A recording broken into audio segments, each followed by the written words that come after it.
حملته بين إيدي هيك طلعت.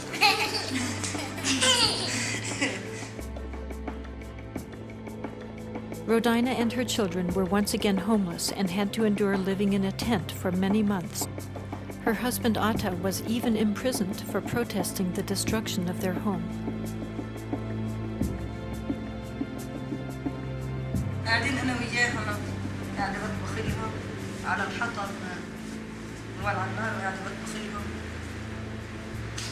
اللي رابطة حبلة في التينة خيط حبلة رابطها في عرق التينة من فوق وبتلف على رقبتها وحاطة هيك بتشرب في حالها. يما شو بتساوي شو هذا؟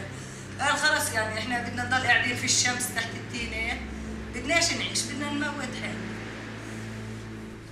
فكيتها يعني ساعتها كان الوضع مأساوي بشكل يعني تصور قديش ام قاعده من اولادها بنتحروا قدامها.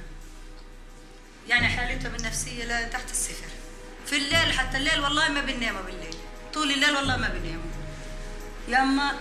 يما شوفي مين يما شوفي الجيش. يعني قبل 3 أيام اجانا الجيش.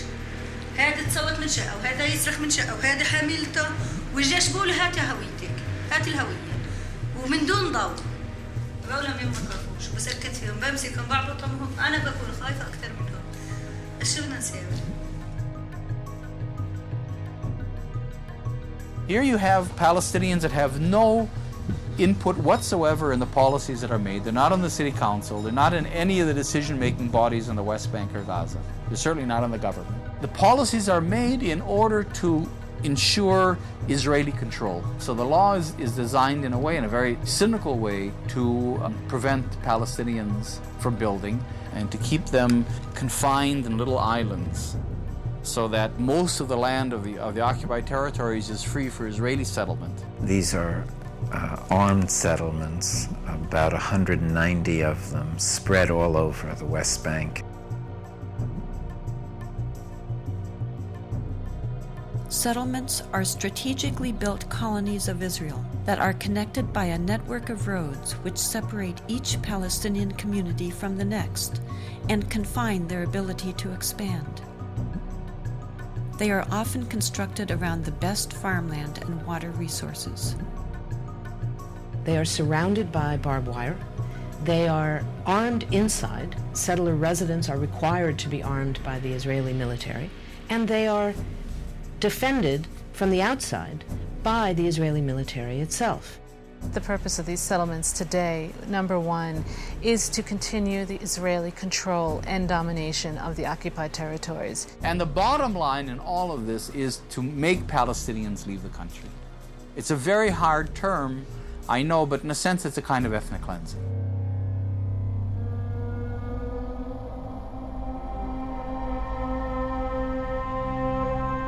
The Israeli government and the Israeli army is not dealing with people as equal. I mean, I think that that's the main problem, that Palestinians are not considered, are not perceived as equals to Israelis.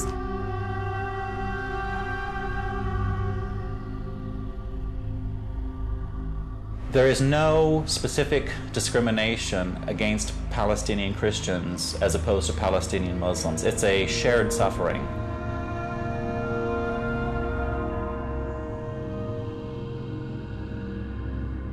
Christians see themselves very much a part of the Palestinian national movement. They identify with the Palestinian people as being their people. Palestinian Christians have difficulty getting to churches on Sunday morning if they wanted to come to Jerusalem because they don't have that permission or that legal right, according to the Israeli government, to come to Jerusalem for worship.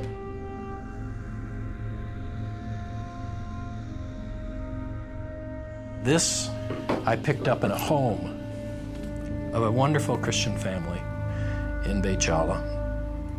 And this is the kind of armor-piercing weaponry that's being used against civilians, innocent civilians.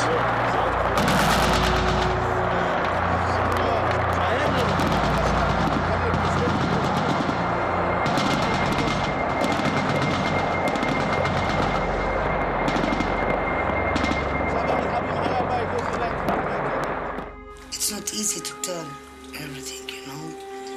It's easy to say some words, but you can't tell how they feel. As everybody, I want my children to be happy, to live their right life as children. We just think about one thing. Where can I put my children while they are shooting?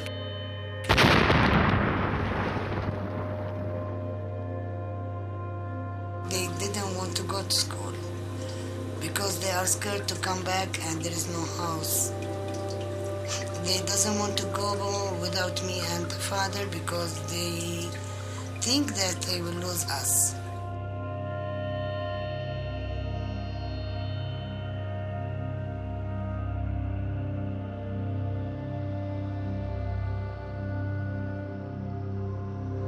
What about these children? Why they are going to the streets? They don't think, let's go to swim. Because I'm sure they have no right to swim now. Why? Because we are Palestinian. Thanks God. I don't imagine that there is a woman in all of the world can send her child or her man just go to die.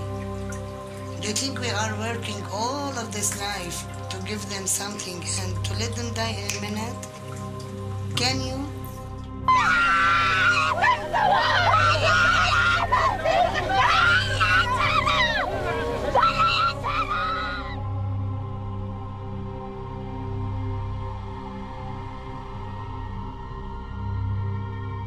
The suffering, the persecution of Christians, they've been robbed of their heritage. They've been robbed of their ancestral lands.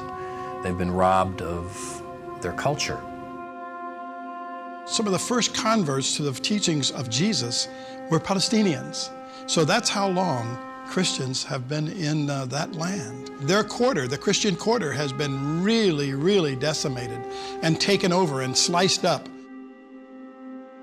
That has really bled the Christian community to where they're less than 2% of the population now.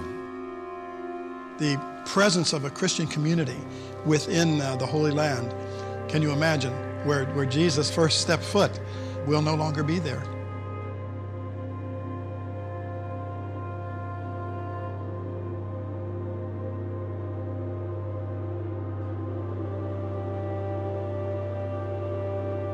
I know both from the moral sense and from the practical sense that the only way to stop the violence is to treat the root cause from which the violence has started.